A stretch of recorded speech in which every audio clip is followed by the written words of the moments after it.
Silahkan yang nyinyir, yang tidur selamat, nikmati tidurmu, nikmati nyinyirmu, dan dicatat oleh alam. Maka jangan salahkan takdir kalau anakmu, cucumu ngenes menderita batin hidupnya karena ulah mental pengejutmu itu. Udah gak berjuang nyinyir.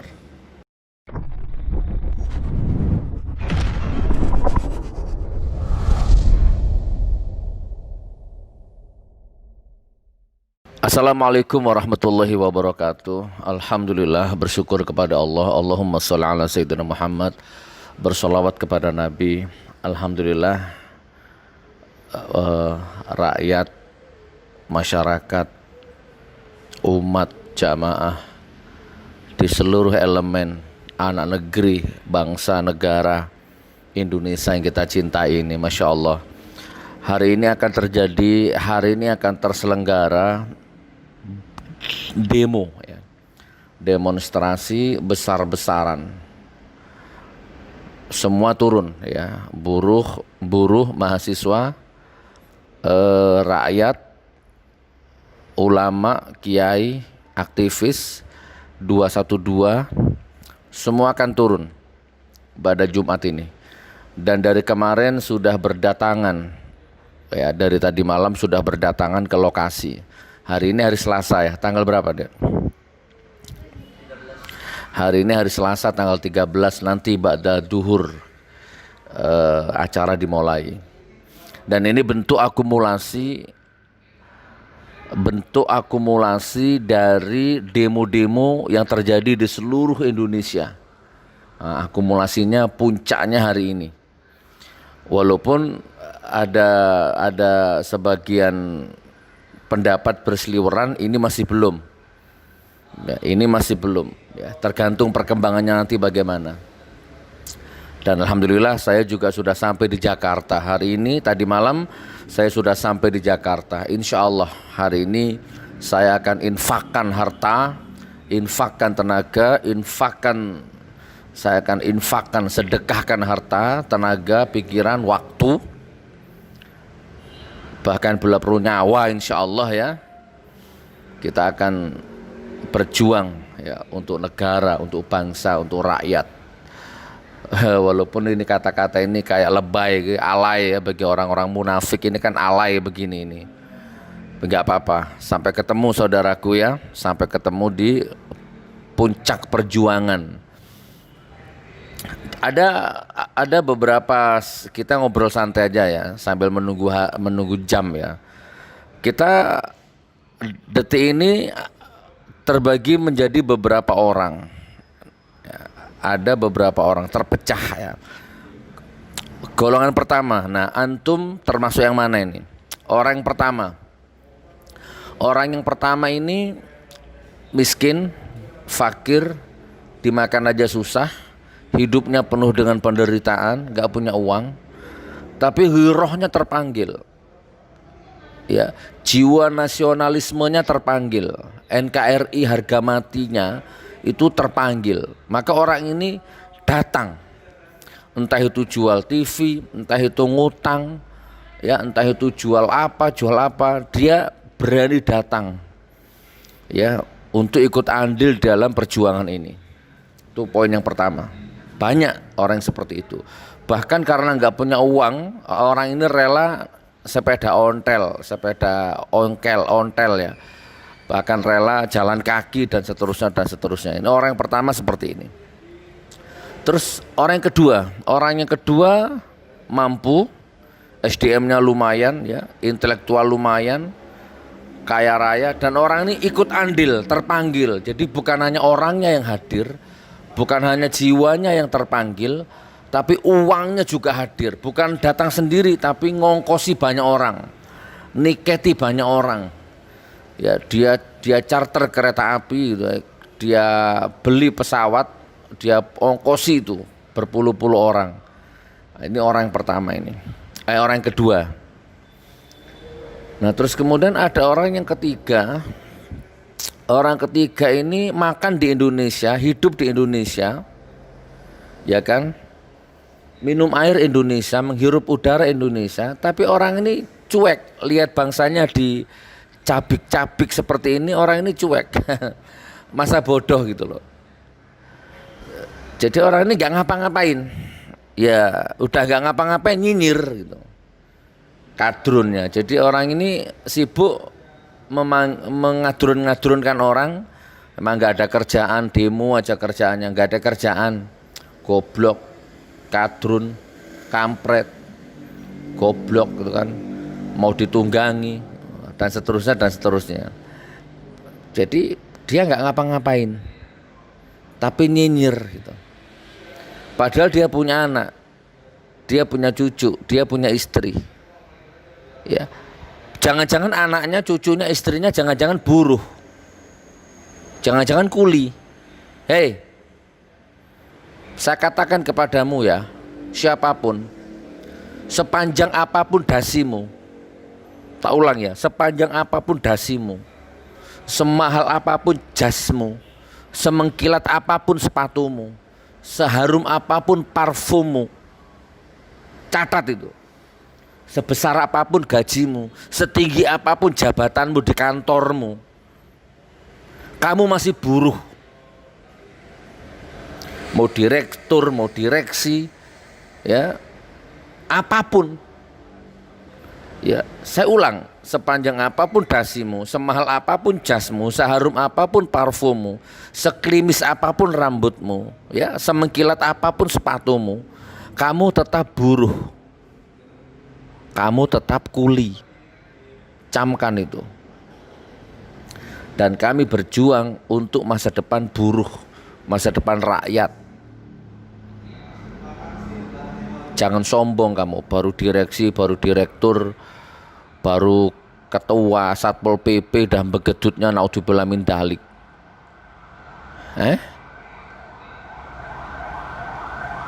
Kamu buruh. Kamu buruh. Kamu tuh masih kuli. Dan kami berjuang untuk mempertahankan hidup rakyat, hidup buruh. Nah gitu teman, ada orang yang ketiga ini ya seperti itu. Nggak punya harapan, nggak punya visi, nggak punya konsep. Udah kiri mental, kiri harta, jongos mentalnya, cunguk mentalnya, monyet mentalnya, anjing mentalnya, mental anjing, mental monyet, mental jongos, mental penjilat, udah nggak ngapa-ngapain, nyinyir. Mahasiswa bergelimpangan, rakyat buruh bergelimpangan, ya udah kepanasan macam-macam. Nah, ini ada orang ini hidupnya di Indonesia tapi nggak mau berjuang, nyinyir sama perjuangan. Nah, antum pilih yang mana ini? Antum tergolong yang mana ini? Bismillah, saya akan memposisikan diriku, ya, saya hadir, saya akan sedekah keringat, ya, air mata, derita, perasaan, jiwa, raga, uang, waktu, tenaga, pikiran, semua. Dan saya nggak berangkat sendiri, saya memberangkatkan banyak orang juga.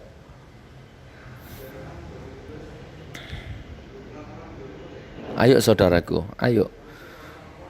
Bangun dari tidurmu. Negara ini sekarang ini dikuasai oleh maklar-maklar tanah. Negara yang kita cintai ini sekarang dikuasai oleh maklar-maklar tanah, cukong-cukong, mafia-mafia, penjahat migas, ya, lonte-lonte pelacur, lonte-lonte politik, pelacur-pelacur politik, kutu-kutu loncat, pindah partai ini, pindah partai itu, pindah partai ini, pindah loncat-loncat, di sini muji-muji ini, pindah di situ jelek-jelekkan yang ini, loncat, dan sekarang jadi pahlawan kesiangan, sok-sok manggil rakyat, sok-sok nolak Omnibus Law, padahal kemarin-kemarin dukung Omnibus Law, udah kenyang nguntal uang haram, uang rezim, sekarang ikut-ikutan sok jadi pahlawan, penumpang gelap. Ada juga penyusup. Nah, silakan Anda milih yang mana. Jadi kita ini hidup di sebuah negara yang sudah dikuasai orang-orang tadi itu. Saya ulang, maklar tanah, cukong, pelacur politik, lonte politik, penjilat, munafik, ya, maling, pengkhianat, pembohong, pendusta.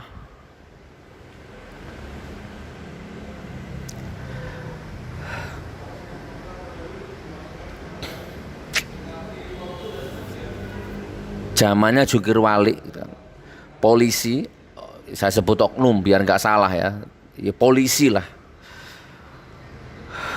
seragamnya, gajinya dibayar dari APBN, ya dibayar dari pajak rakyat. Rakyat itu beli sepeda motor ada pajaknya, beli mobil ada pajaknya, beli air ada pajaknya, kencing itu bayar ada pajaknya. Nah pajak-pajak itu dikelola oleh APBN untuk gaji polisi-polisi itu, gitu. Gaji tentara, gaji polisi, gaji pegawai negeri. Nah tapi lihat polisi itu kalau lihat mahasiswa, Masya Allah,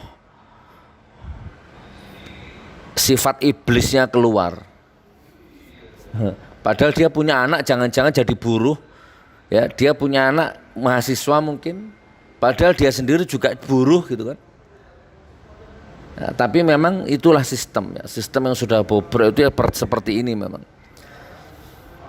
Ya Allah. Nah sekarang kita akan berjuang, bukan untuk cari kalah, bukan untuk cari menang, sekedar untuk memperjelas posisi di hadapan Allah yang punya hidup ini. Ya Allah, ini loh posisiku ya Allah.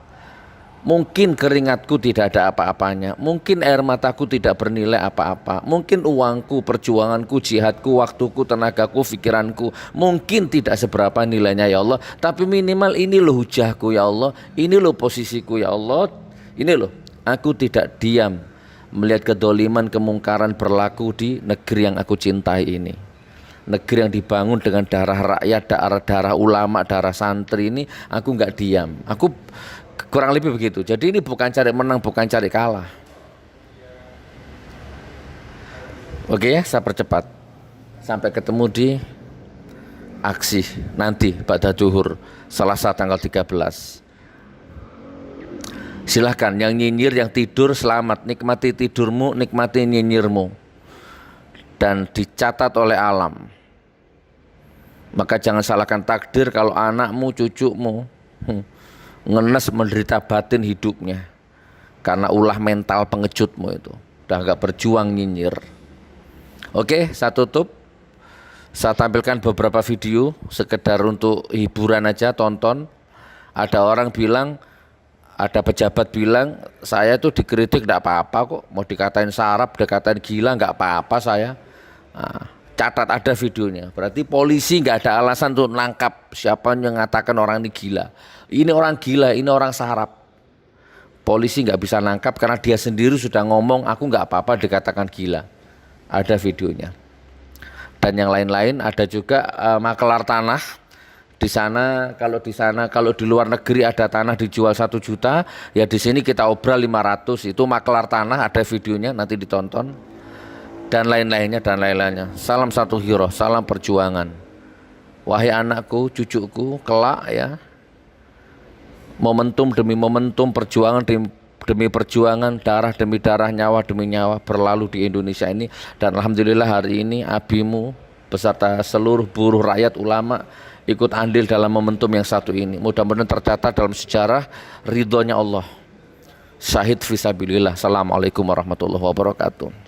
Tidak ada toleransi sedikit pun bagi yang mengganggu Pancasila. Pancasila kita tahu 5 sila. Jika diperas maka dia akan menjadi trisila. Tidak ada toleransi sedikit pun bagi yang mengganggu Pancasila. Kalau sampai melanggar negara tadi, merubah dasar negara, kalau kita tidak ada lagi toleransi. Iya. Ya kalau kamu berusaha merubah bentuk negara ini kalau menjadi negara. Kalau nih ya. Kalau. Pancasila kita tahu 5 sila. Jika diperas maka dia akan menjadi trisila. Tidak ada toleransi sedikit pun bagi yang mengganggu Pancasila. Saya nggak apa-apa katakan presiden gila, presiden sarap, presiden kobah, nggak apa-apa. Saling mengkritik, saling memberikan kritikan yang pedas, saya kan nggak ada masalah. Saya pun juga biasa, saya ke masyarakat juga ada yang teriak-teriak seperti itu, juga biasa saja. Apalagi di sosial media nggak ada masalah buat saya. Mau ngomong apa, mau ngomong sekasar apapun kepada saya nggak akan marah saya. Saya akan pakai sebagai koreksi. Tadi ada potensi 119 perusahaan yang akan relokasi dari Tiongkok keluar. Jangan sampai kita tidak mendapatkan perusahaan-perusahaan itu untuk mau masuk ke Indonesia. Jangan kalah dengan negara-negara lain. Kalau mereka memberikan harga tanah misalnya 500.000, ya kita harus bisa di bawahnya itu, 300.000 misalnya. Kalau mereka memberi harga tanah 1 juta, ya kita harus bisa memberikan harga 500.000. Kalau mereka ngurus izin di sana 1 bulan, ya kita bisa seminggu. Kalau mereka ngurus di tempat lain seminggu, ya kita harus bisa sehari 2 hari. Harus memilih. 13. Pekerja yang di PHK karena mengalami sakit berkepanjangan, mengalami cacat akibat kecelakaan kerja ketika di PHK, tidak lagi mendapatkan pesangon. Wah, ini zalim sekali ini. Saya kira hanya, ini mohon maaf ya sobat daerah sekalian, kalau kita lihat poin-poin ini hanya iblis saja barangkali yang membuat undang-undang seperti ini ya. Karena ini jelas-jelas sekali sangat tidak memanusiakan pekerja. Para masyarakat Indonesia memanggil hari ini kita dalam tekanan asing, kita dalam tekanan rejim yang berpihak kepada asing. Saudara-saudaraku sekalian, kaum mahasiswa, kaum buruh, kaum tani, kaum nelayan, pedagang, tukang ojek, para supir angkot, mari kita bergerak. Indonesia memanggil. Mari bersama-sama kita menolak undang-undang Omnibus Law yang akan hanya membuat ekonomi Indonesia semakin terpuruk, rakyat semakin miskin, sembako semakin mahal. Jangan biarkan Indonesia tertindas, jangan biarkan Indonesia terjajah. Mari saudara-saudaraku, Indonesia memanggil kita semua. Indonesia memanggil kita untuk menyelamatkan bangsa dan negeri ini dari cengkraman-cengkraman asing dan juga kekuasaan rejim Joko Widodo. Paling tidak ada 4 alasan kenapa kita semua, seluruh rakyat Indonesia, harus menolak dengan keras dan terus melakukan perlawanan terkait dengan disahkannya Undang-Undang Omnibus Law Cipta Kerja. Alasan yang pertama, Undang-Undang Omnibus Law Cipta Kerja ini sejatinya adalah cipta investasi, bukanlah cipta kerja. Oleh karena itu undang-undang ini hanya akan memberikan karpet merah kepada para investor, investor untung, rakyat buntung. Alasan yang kedua, Undang-Undang Omnibus Law ini, Undang-Undang Cipta Kerja ini bernafaskan liberalistik. Kebebasan memiliki nampak jelas di dalam semua aspek bidang. Apakah itu migas, minerba, pertanian, perikanan, pertanahan, perizinan, dan upah buruh pun dibikin murah. Akhirnya bagaimana? Para kapitalis inilah yang akan untung dan rakyat menjadi buntung. Alasan yang ketiga, Undang-Undang Omnibus Law Cipta Kerja ini bernafaskan sentralistik oligarkis. Sentralistik karena kewenangan sebagian besarnya ditarik ke pusat, dan bahayanya oligarkis. Karena kita tahu rahasia umum bahwa politik negeri ini tuh oligarkis. Para oligark, para cukong itulah yang mengendalikan politik negeri ini. Akhirnya apa? Para cukong inilah yang akan untung dan rakyat menjadi buntung. Alasan yang keempat, dan ini yang sangat penting sekali. Semua aspek yang saya sebutkan di atas tadi itu bertentangan dengan Islam. Bertentangan dengan hukum Allah Subhanahu wa Ta'ala. Liberalisme haram hukumnya dalam Islam. Kapitalisme haram hukumnya dalam Islam. Kebebasan memiliki haram hukumnya di dalam Islam. Apabila ini terus akan dilaksanakan, maka yang muncul adalah kemafsadatan, kerusakan, dan kedororan di berbagai tempat. Keberkahan Allah tidak akan datang dari langit dan dari bumi. Oleh karena itu, di kesempatan yang baik ini, saya mendorong kepada kita semua, waktunya kita hentikan liberalisme dan kapitalisme di negeri ini. Dan waktunya kita tegakkan syariah Islam. Dan jangan takut dengan syariah Islam, karena syariah Islam itu akan memberikan kemaslahatan untuk seluruh alam, termasuk juga kepada manusia, muslim maupun non-muslim. Undang-undang Omnibus Law Cipta Kerja, tolak, tolak, tolak. Undang-undang Omnibus Law Cipta Kerja, lawan, lawan, lawan. Dan mari kita tegakkan syariah Islam untuk semuanya, muslim maupun non-muslim. Sampai jumpa.